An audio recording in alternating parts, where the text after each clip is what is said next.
And to repeat what I've said earlier, if there is a step we can take that will save even one child from what happened in Newtown, we should take that step.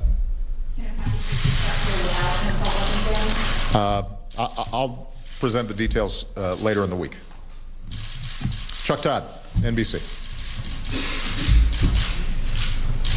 Thank you, sir. As you know, Senate Democrats, Harry Reid sent you a letter begging you, essentially, to consider some sort of executive action on this debt ceiling issue. I know you've said you're not negotiating on it. Your administration has ruled out the various ideas that have been out there, the 14th Amendment, but just this morning, one of the House Democratic leaders, Jim Clyburn, asked you to use the 14th Amendment and even said sometimes that's what it takes. He brought up the Emancipation Proclamation as saying there took executive action when Congress wouldn't act, and he compared the debt ceiling to that. So are you considering a plan B? And if not, why not? Well, Chuck, the issue here is whether or not America pays its bills.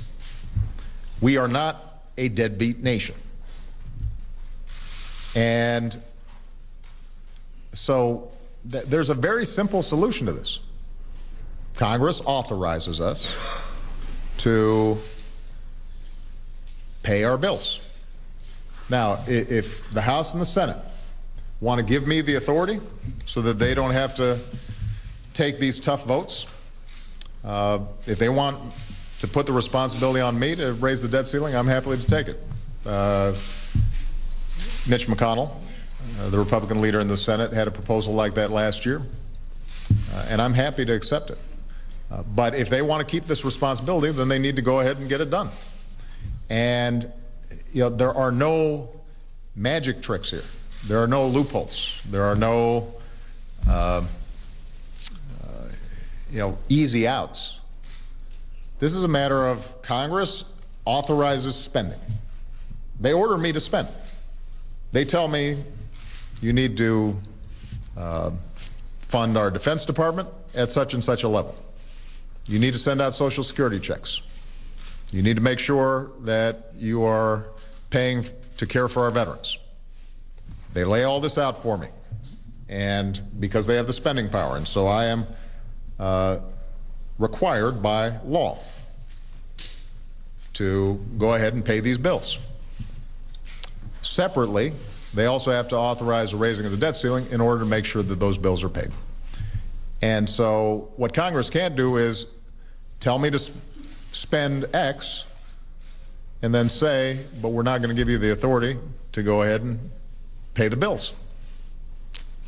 And I just want to repeat, because I think sometimes the American people understandably aren't following all the debates here in Washington.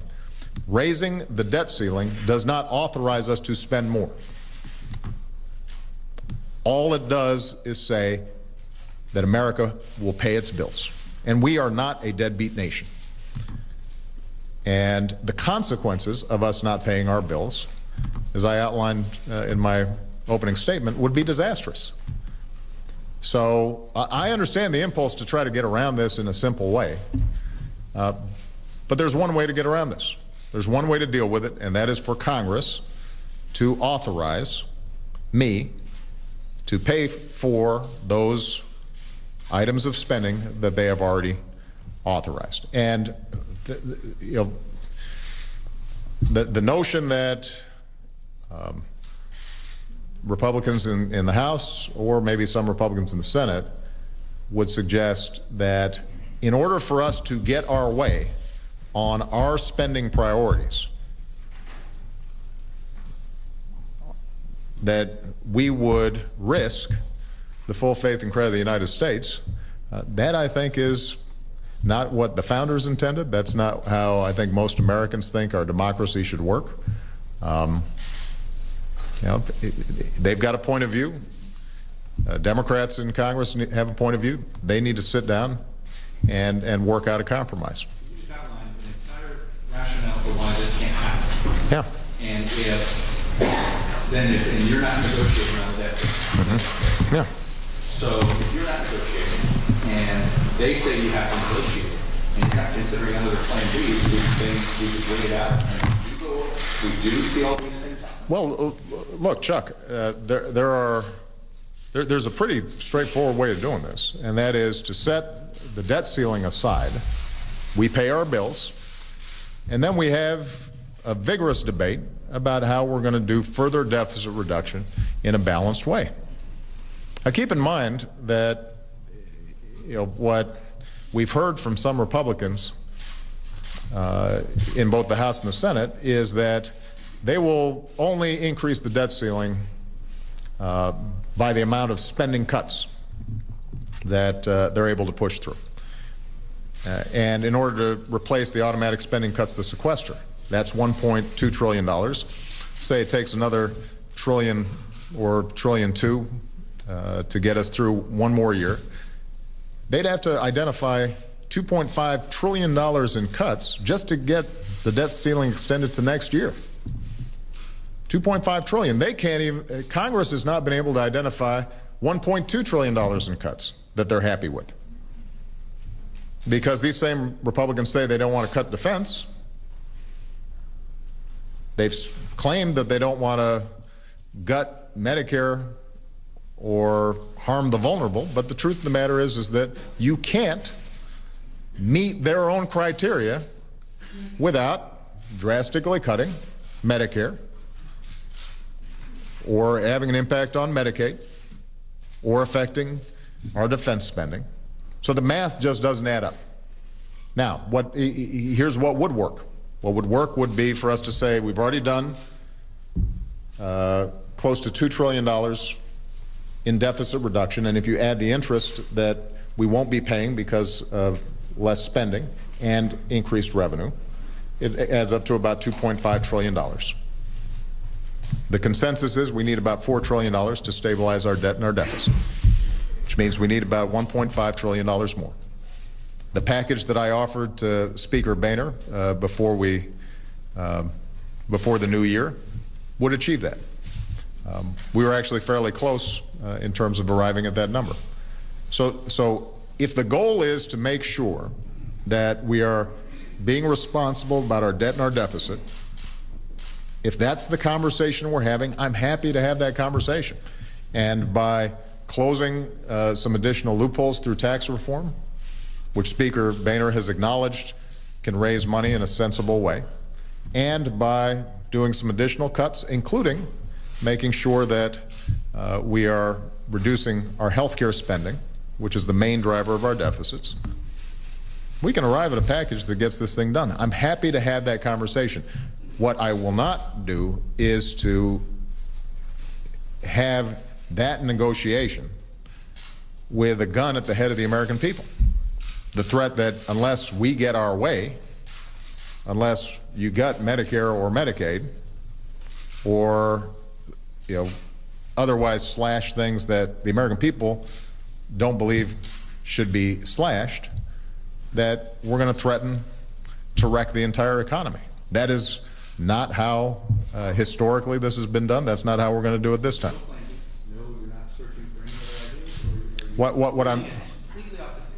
Chuck, what I'm saying to you is that there is no simpler solution, no ready, credible solution, other than Congress either give me the authority to raise the debt ceiling or exercise the responsibility that they have kept for themselves and raise the debt ceiling, because this is about paying your bills.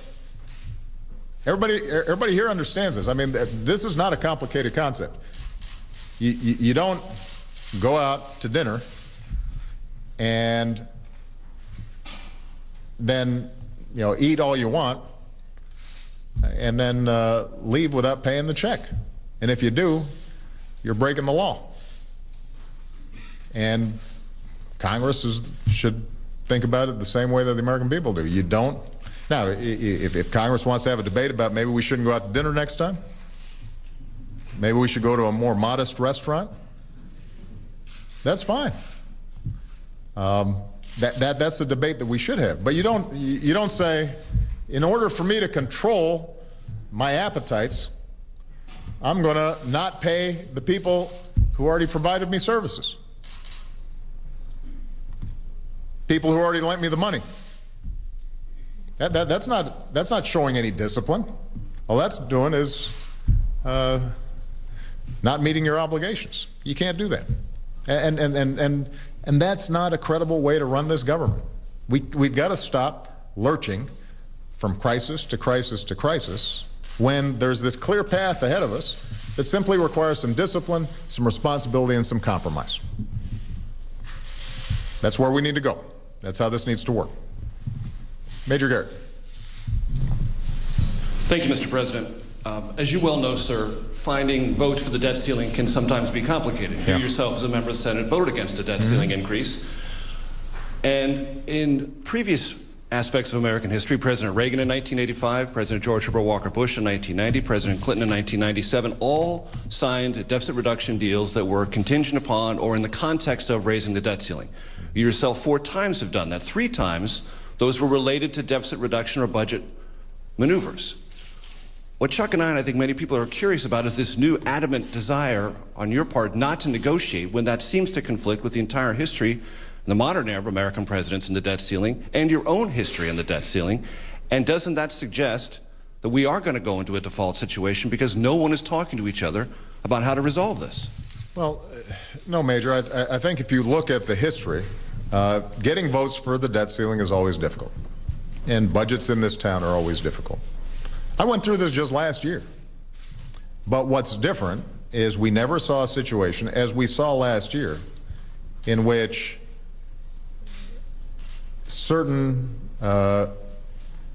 groups in Congress took such an absolutist position that we came within a few days of defaulting.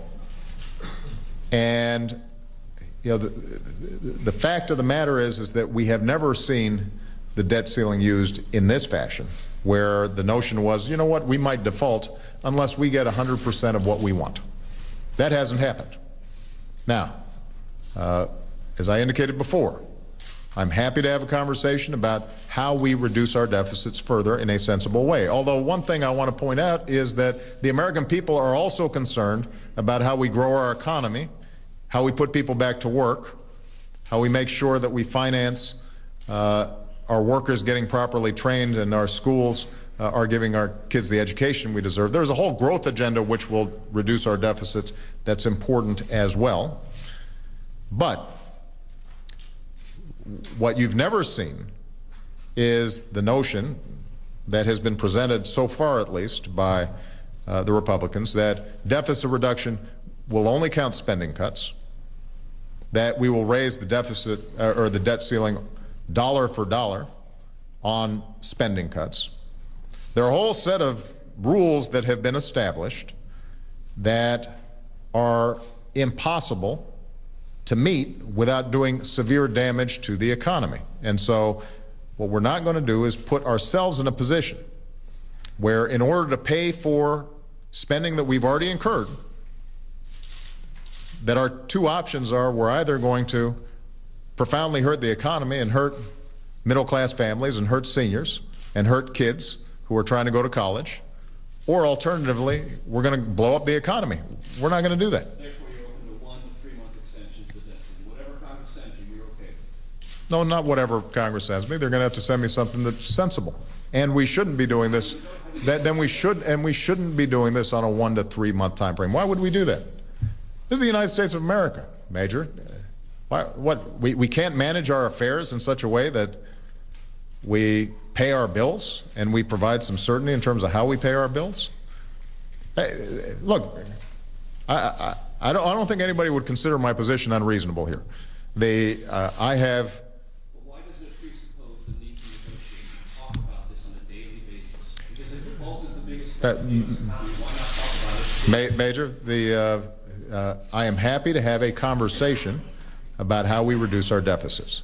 I'm not going to have a monthly or every 3 months conversation about whether or not we pay our bills, because that in and of itself does severe damage. Even the threat of default hurts our economy. It's hurting our economy as we speak.